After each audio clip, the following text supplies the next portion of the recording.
Linda Cromer. I am the Smith County Master Gardener President this year, and it is my pleasure to be here today to welcome you.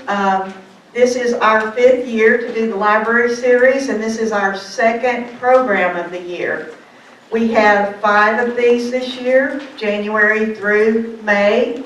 It is the 3rd Friday every month except for April. In April we moved it to the 4th because of Easter. So we hope you'll come back after this week and see another wonderful program. I'd like to thank the Tyler Public Library for hosting our event and partnering with us to make it successful. I'd also like to thank the folks that have donated door prizes for today's event. Breedlove Nursery has donated a plant. We have 2 other perennial plants donated. And we have a book from our Smith County AgriLife horticulturist Greg Grant.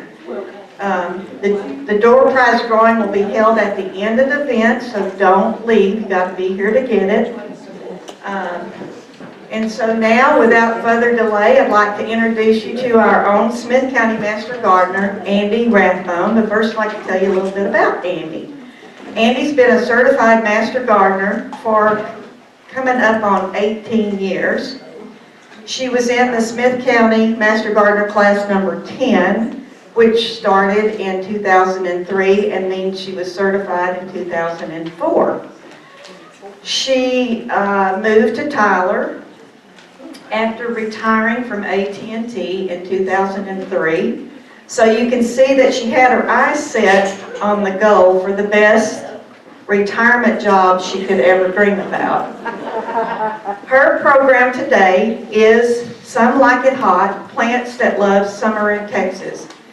And if you're wondering why she chose this topic, Andie didn't grow up in Texas.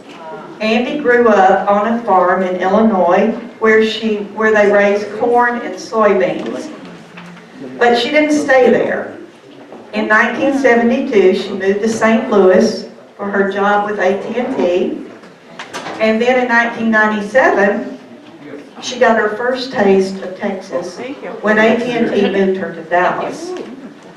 That's where she learned how to relearn gardening, because she started her gardening in her backyard in St. Louis, but moving to Dallas, she found out that gardening technique didn't work.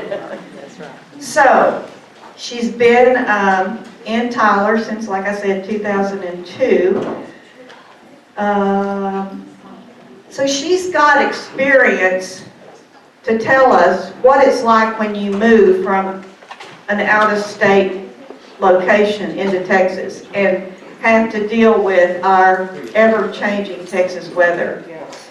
So you can follow Andie on our Smith County Master Gardener Facebook site. She actually is in charge of that, and she posts sometimes multiple times a day. And I can tell you, I live by what she posts. They're wonderful posts. So if you haven't liked our Facebook site, you're missing out. Go home and do it today.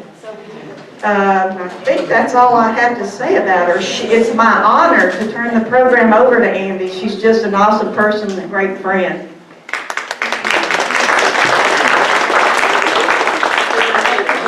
Now my head is about to explode. Okay, thanks for everybody for showing up. I know you're probably wondering on this very cold day why we're here, but in 90 days it's going to be getting towards the end of May, and I guarantee you all we are going to have our air conditioning on. So let's talk a little bit about summers in East Texas. Summers in East Texas are hot, they're humid, and when you get to about the middle of June to the middle of July, it's like somebody turned the tap off and all the rain stops until we get to mid-September and a hurricane comes in the Gulf, and all of a sudden then we get the rain starting again. And if things don't change this year, this is the drought monitor map. They update it every couple of weeks. This is towards the end of January, and you can see that Smith County via this map is in a severe drought. And if things don't change and we don't get a lot more rain, we are going to have a very, very dry summer. And luckily, a lot of the plants that like heat are also very drought tolerant. Now, the effect of heat on plants is that plants really like to temperatures between 70 and 80 degrees, and in the daytime, and between 60 and 68 at night. And the cooler nighttime temperatures intensify the color of the flowers that the plants bloom with, and they prolong the flower life, and they also help the plant recover for heat loss. Plants start really feeling the effects of heat when we get sustained temperatures over 85 degrees. And when that happens, photosynthesis, which is the mechanism by which plants make food, slows down. Once we have temperatures at night that stay way up in the 80s, respiration also stops, and that means that that's the process by which the plant uses the food that's made during the day, and it's also the process by which the plant cools itself off. So if we have sustained heat both in the daytime and the nighttime, you're going to see your plants look very spindly, they're going to look weak, and ultimately they can die. And this is why you see snapdragons and pansies, just when it gets hot, they just get brown and turn crispy critters and die.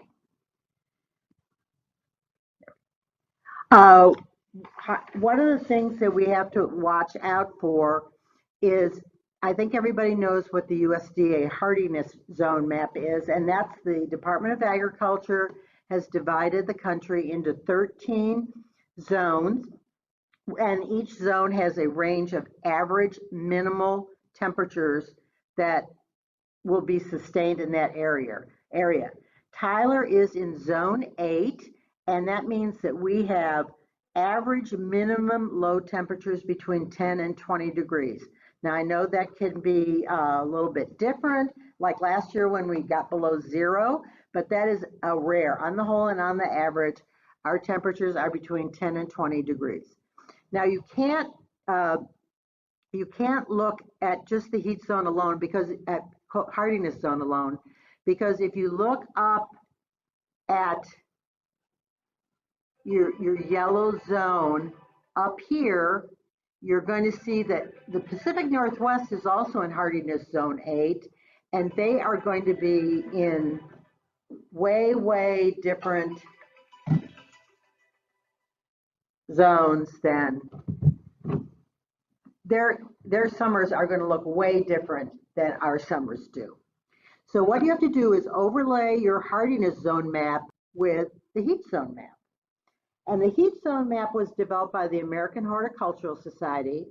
Dr. Mark Cathy, who was the president emeritus of AHS, gathered data from 78 weather stations across the US over a period of 20 years. And after he got done crunching all the numbers, he divided the country into 12 heat zones. And that is the number of days that are over 86 degrees in any given zone. And once again, Smith County is between heat zone 8 and heat zone 9, but you can see up here in the Pacific Northwest, they are much, much cooler in the summer. So we are between heat zone 8, which is 90 to 120 days over 86 degrees, and heat zone 9, which is 120 to 150 days over 86 degrees. And that's a lot of very hot days. So when we garden for the heat, what we want to do is we want to have smart plant selection. We want to select plants that not only are going to withstand the heat, but are also going to have sustained blooms all through the summer, especially when we get very, very hot in August. And when it gets very, very hot, most flowers don't like to bloom. They're busy trying to keep cool, so they don't have the energy to send out flowers. But there are some flowers that do like the heat and will bloom. You also want to use a lot of mulch. You want a 4 to 6 inch layer of mulch, because that is going to keep your soil cool, and it is also going to preserve moisture in the soil. You want to use smart watering techniques. By that, I mean you want to use as much as possible. You want to use drip irrigation instead of aerial watering. Aerial watering, A, is going to evaporate instead of getting to the plant's roots where you want the water to go. And it's also going to make the foliage wet. And when that happens, you can get all sorts of fungal disease. If you're familiar with roses, especially like that's powdery mildew or black spot. So you want to use drip irrigation. You don't have to have an expensive system. You can just buy soaker hoses and lay them down. You can get a 50-foot soaker hose at like Lowe's for probably about $8, $9, $10. And that way the water will go into the ground by the roots where the plants really want to. And you want to water in the early part of the day. The coolest part of the day is between 5:30 in the morning and 9:30 in the morning. And that's when you want to do your watering, not in the afternoon where everything is just going to evaporate. And lastly, you want to keep on top of the weeds. They're not only unsightly, but they're also in competition for soil nutrients and water with the plants that you want to grow. So what plants do we want to plant that like the heat? Well, let's talk about annuals first. Angelonia, which is also called summer snapdragon, is a great plant. It blooms all summer long from May all the way until we have a frost. And it comes in white, blue, pink, and purple. And it, unlike our snapdragons that are blooming right now, it likes the heat. It doesn't burn up like the old-fashioned snapdragons do. Cosmos, you are not going to find in a garden center. You need to grow them from seed, but they are super easy to grow from seed. Cosmos are usually recommended as a plant to get children started to garden because it's so easy for the seeds to germinate. And they have very airy foliage. They get 2 to 3 feet tall. They have daisy-like flowers in many, many colors, and they attract a lot of pollinators. Avalvolus is in the morning glory family, and it is a trailing ground cover, or it's great to use in baskets. It is extremely drought tolerant, and Blue Days is a great cultivar. Gomphrena is also called globe amaranth. It is a great front of the border plant. It often reseeds.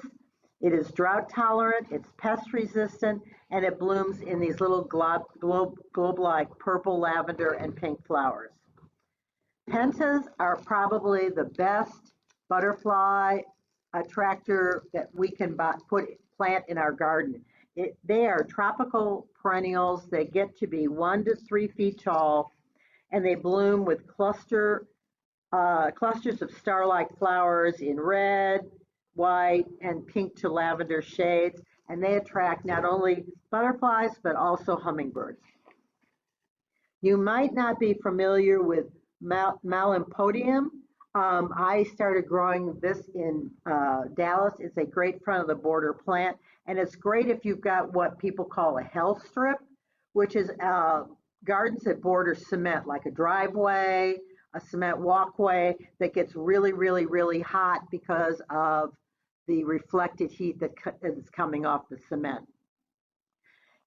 These plants have little daisy-like flowers in white or yellow, and they reseed prolifically. So if you like flowers that reseed that you only have to plant once and they come back again, you'll love Malampodium. Scaviola is also called a fan flower, and it is another great flower for hanging baskets, and it has either blue to violet flowers. Everyone knows vinca. We call it periwinkle here in the South. When I lived in Missouri, we called it vinca, but here it's periwinkle. And it is a great front of the border or in container plant. It's all sorts of colors, white, mauve, pink, red. This is a plant that you do not want to plant until the beginning of May because it does not like cool, wet weather. If you plant it too early, like in the end of March through April, it has a tendency to get a fungal disease and just get mushy and die. Terrania is also called the wishbone plant, and it's called the wishbone plant because its little flowers have yellow markings that look like a wishbone. And it is great in front of the border or in containers, and it reseeds. It's another plant that really, really reseeds and looks great if you like plants that come back and you only have to plant them once. I think everybody knows what caladiums are. They're a great foliage plant. They're great in the shade for those of you who have a lot of shaded yards. They're another plant that you do not want to plant until May because they really don't like weather until it really gets warm. And it's a great foliage plant. It's heart-shaped leaves, and they're like white, green, pink combinations of all the above. Now, tapioca is not a pudding. It is actually a root vegetable that if you live in the Caribbean or the Pacific Islands, people eat as a starch. Like we eat potatoes, they eat tapioca, and they call it cassava. But you can also grow it, and it makes this great foliage plant that gets to be the size of a bush. It's going to die immediately when we have a freeze, but it is a great showy foliage plant. It's a nice sort of focal point in a border, and the deer hate it. So if you have a deer problem, it's a great deer resistant plant. Coleus I grew up with coleus as something you grew in the shade, but now they have varieties that also bloom in the sun. And many, many colors, as you can see in the pictures, and combinations of colors.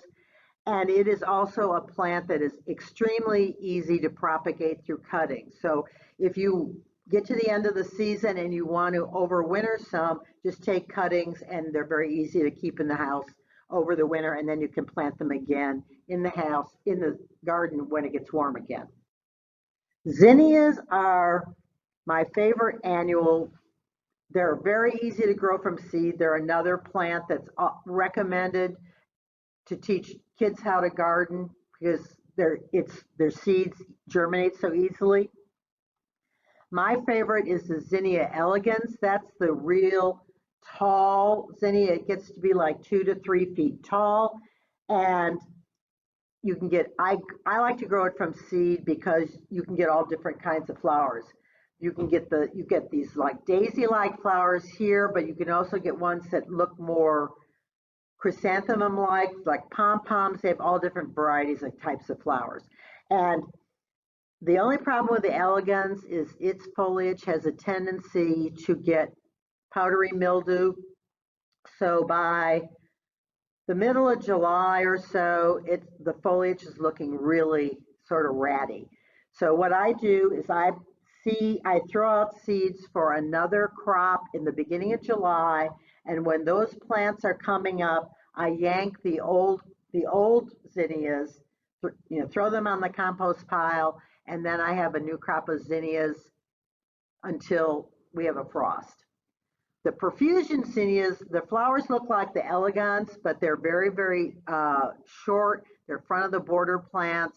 They spread very nicely in a border. And then your narrow leaf zinnias, I really like them. They only have the yellow, orange, or white flowers, but they have very airy foliage.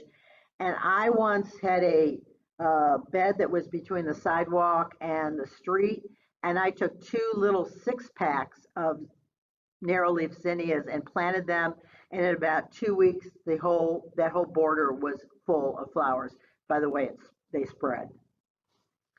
However, we can't just have annuals, so we want to talk about perennials too, because perennials are those wonderful plants that we have that come back year after year after year. And one of the best perennials you can grow is echinacea. Common name for echinacea is a coneflower, and it is a prairie native. It's deer resistant. It attracts bees. It attracts butterflies, and the plant gets to be 12 to 24 inches in height, and it blooms over a really long period of time. There are many, many, many varieties of coneflowers. They're white, they're yellow, they're all different colored shades of pink, orange. The best performers is the old-fashioned Echinacea purpurea. and it is easily grown from seed. It's available in almost any garden center. And we, at our bulb sale in the fall, sell a really nice cultivar of echinacea that if you go to the Heritage Rose Garden, when it gets warmer in about May or so, you can see it blooming in great profusion in that garden. Guara is another prairie plant, and it grows from, its foliage is very low, a low mound of foliage, but then it sends out really airy 3 to 4 foot stalks, and on the end of each stalk you'll have a small, wider pink blossom, and and all those flowers attract butterflies, and this is also a very, very drought tolerant plant. Everyone likes daisies. Shasta daisies are they love the heat and they bloom for a very, very long time. Lantana is another native plant that blooms in all sorts of different kinds of flowers. The yellow is probably the most common, but there's also orange, there's a purple, and there are like multicolored versions. The plant grows in a mound that gets about, if you put them in the ground, the mound can get like 3 to 4 feet in diameter. The deer don't like lantana, so if you have deer problem, this is another great plant to plant, and it also attracts butterflies. Salvias, there are hundreds of different kinds of varieties and sizes of salvia. The one that here in this picture is Indigo Spires, which is it's one of my favorites. It's a very large salvia that gets about 5 feet in diameter and 5 feet high. Salvia, the flowers are many colors, a lot of blues, but there's also pinks, there's reds, then there's purples, and they attract butterflies, they attract bees. The Indigo Spires that's pictured here is covered in bees, and it blooms from May until frost, and it is just covered in bees all day long. Salvias are also resistant to deer, so deer won't eat them, and they're just a great versatile garden plant. Turk's cap is a bushy member of the mallow family. It grows 2 to 5 feet high. It will bloom anywhere. It likes the sun, it likes the shade.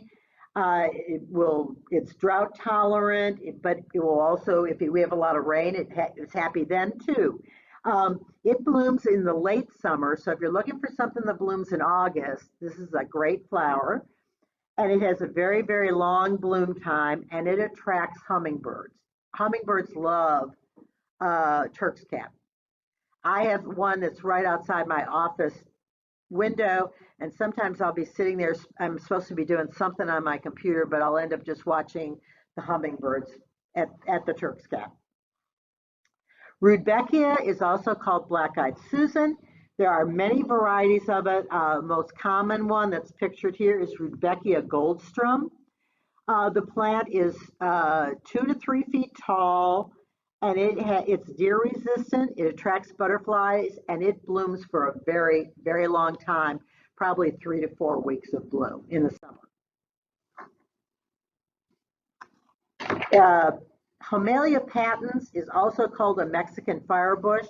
It is one of my favorite summer garden plants.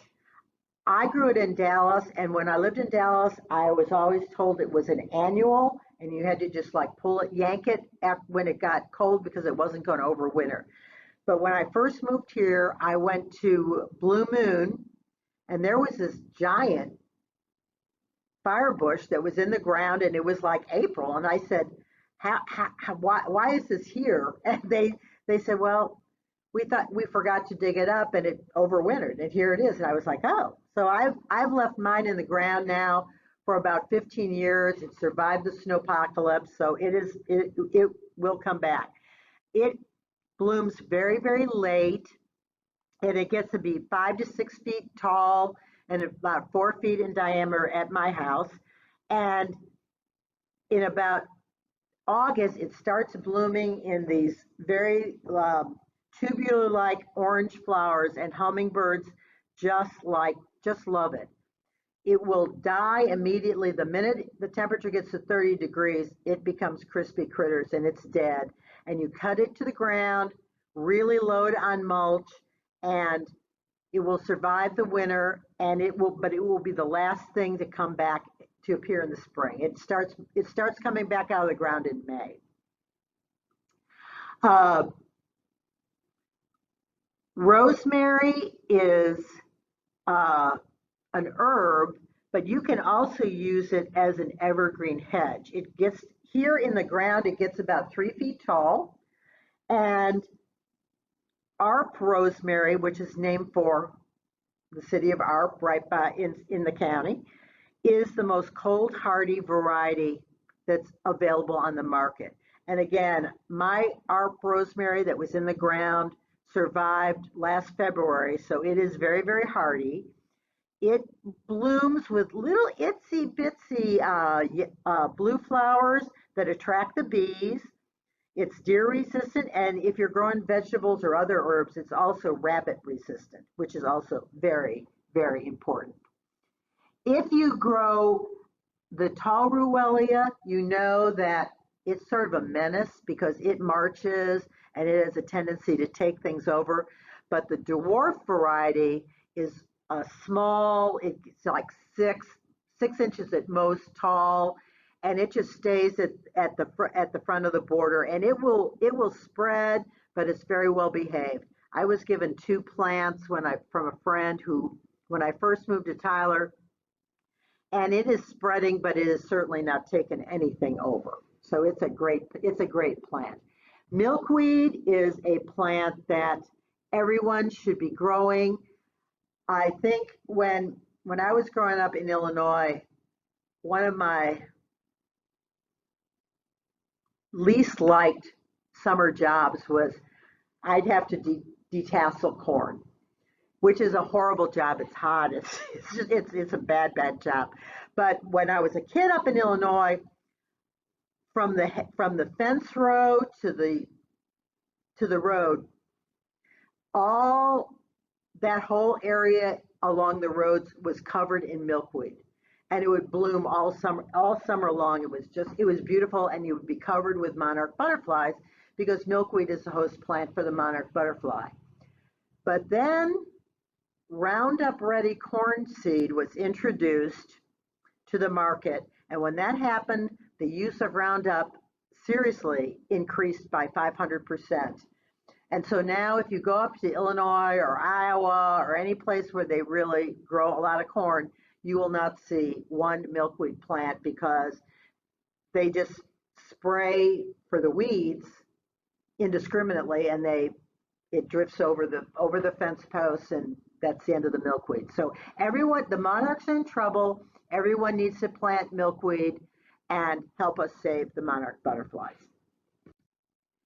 Now, lastly, if you see a plant that has hibiscus in its botanical name, you know it's going to like the heat. Hibiscus, of course, the hibiscus that we see a lot in garden centers are tropical hibiscus. They're going to grow really great here in the summertime, but they're going to die as soon as we have a freeze. But there are some hibiscus varieties that will overwinter here in North Texas. Your Texas star hibiscus is a great plant to plant in the ground. It'll come back year after year after year. The only caveat here is its foliage does look like cannabis. And there have been instances where the police have knocked on people's doors and they've had to go, no, no, no, no, no. This is no, this is a plant, this is a flower. Your Althea that everybody here knows, Rosa Sharon, we called it up north, call it Althea in the south, is also a member of the hibiscus family. It will be a very large shrub to a understory tree, and it's probably one of the easiest things to propagate from cuttings. If you want to take a cutting of ones you like in May, it's a great plant to propagate that way. Confederate rose is a very large plant. It is something I'd never heard of till I moved down here. It is another plant that comes back from the ground in the spring, but it gets to be 10 to 15 feet high in the summertime. And it blooms with these flowers, and they start out really dark pink, and then they turn light pink, and then they turn white. So its botanical name is Hibiscus mutabilis. So if you know about the mutabilis rose, it's the same principle with the flowers of this hibiscus. And lastly, we have summer bulbs that love the heat. A lot of these are very hard to find in the trade, but lucky for y'all, we sell most of them at our From Bulbs to Bloom bulb sale every fall. First off is a crinum. This is an old southern garden plant. This is the kind of plant that your grandmother or great-grandmother probably grew in her garden in the South, if you're from the South. And a lot of people just get it from it being a pass-along plant, but it grows on a mound of big clump of strappy foliage, and then it'll send 3 to 4 foot stalks up in the summertime, and they bloom with lily-like flowers. There are 3 really most common varieties. This one here is the milk and wine variety that blooms in May, and it has white flowers with little magenta stripes. Later on in the summer, there's an Ellen Bosanquet variety that blooms really dark, almost magenta pink. And there is also a white variety called Alba. And the only caveat I'll give you about a crinum is you need to plant it where you want it to stay forever. The bulbs are very large, and they get larger the longer they're in the ground. About 10 years ago, I gave some of my crinum to our bulb sale, and it took 3 guys to lift the bulbs out of the ground, and the big mother bulb was almost 40 pounds. So they're very, very, very large, very, very hardy. Roundup won't kill them. You can mow them with the lawnmower. That won't kill them. Dr. Welch from A&M says no one has ever killed a crinum. So they're a great plant to plant. We can also grow ginger, and if you have friends that live in the north, they find this incredible because, that gingers are really tropical plants, but we can grow gingers. I actually know a couple of master gardeners that will plant ginger from the grocery store in the ground, and I've never tried that, but this ginger here pictured is called butterfly ginger, and it grows, its stalks and leaves get about 5-6 feet high, and then in the late summer it blooms with these white flowers, and it just has the most wonderful fragrance. If you like fragrance in your garden, you need to plant a butterfly ginger. There are also varieties that bloom with orange flowers, and we also have a variety that's called the hidden ginger, and the flower would be way down here in the stalk. It's a really pretty flower, but it is hidden. Cannas, I think, are very popular everywhere, but the great thing about cannas in the South is you don't have to lift them in the fall like you have to lift them in the north. The problems that some people have with cannas is some varieties really do march. I had some that I was like, I gotta get rid of these because they're just taking over this one bed. And I dug them out and I threw them on our burn pile. They've been burned 8 or 9 times, but they are still growing out of my burn pile. They have very, very showy flowers on 5 to 6 foot stalks, and they are extremely hardy in our area. Another big bulb, like the crinum, is the Hymenocallis. You also will hear it called a swamp lily or a Peruvian lily, and it blooms in July, and as you can see, it blooms in these really spidery flowers, so it can also be called sometimes a summer spider lily, and it is a Beautiful, beautiful plant. And it's also very hard to find in the trade, but we also sell these at our bulk sale. Liatris, the purple flower here, is a prairie native, and it grows anywhere from 2 feet to 3 feet tall, and the flowers are on these spiky little stalks here, and they're mostly blue, but there are some varieties that are also pink and white, and it's deer resistant, and it attracts hummingbirds and also butterflies. And crocosmia, I sort of hesitate to recommend crocosmia, except that it blooms when it's so hot and not much else is blooming. But it has foliage sort of like an iris, and then in like mid to late July into August, it blooms with these really just showy orange flowers. It also attracts butterflies. It also attracts hummingbirds, and uh, it's a great pass along plant because you'll always have a lot of it to give away. Now, some plants like it hot, but some people also like it hot. And I know some people that live down here and they just love it when it gets hot. I'm like, no. I've got I've got to get out of this heat. But you want to really take precautions because even people that like the hot weather does not like people. And so if you're going to work outside in the garden, and you have to here, we have to garden 12 months out of the year. So when it gets really hot, wear loose clothing, wear a hat, work in the morning. The coolest time to work, and I'm sorry if you're not a morning person, but the coolest time to work is between 6:30 and 9:30 in the morning. So that's when you want to be out there in the garden. Drink lots of water. You want to make sure that you stay hydrated. And you also want to wear sunscreen, at least an SPF 30, and know the signs of heat stroke. And here they are.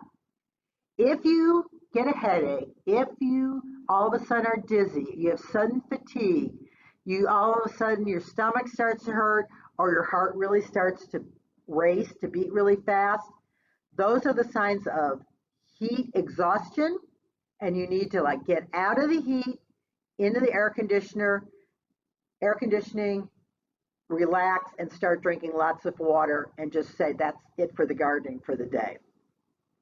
If worse, if all of a sudden you don't know, you're totally mentally confused, you throw up, or most important, you stop sweating, that is the signs of heat stroke, and you really need to get to a doctor because it's very, very dangerous, and people can die from heat stroke.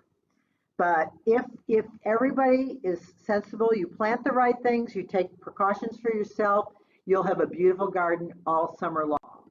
Now, if you would like to read up a little bit more about this, some of the books that you can use to get more plants that will like the heat. Tough Plants for Southern Gardens by Felder Rushing. And maybe many of you were here when he gave a talk last year right here in the auditorium. Is a great book. Lauren and Scott Ogden have the Waterwise Plants for Sustainable Gardens. Scott Ogden also has written the definitive book about bulbs for Southern gardens, so he's very knowledgeable. And then Dr. Kathy, who did the heat zone gardening, has also written a book on heat zone gardening for the country. So those are also very good resources. The Aggie Horticulture website has answers for all your questions, for all your seasons, for all your plants. So it's a great resource for you to go if you've got questions, if you've got insects, if you got a disease, you can find the answer on that website. Our own Smith County website and also our Facebook page has a lot of useful information, and you will also see a lot of information on the upcoming events, when our sales are, our lectures, and also we post information on what other Master Gardener groups in the area are doing. because we all like to advertise each other's stuff. And then lastly, if you have a specific question, you can send your questions to smithmghelpdesk@gmail.com, and we will try and help answer all your questions.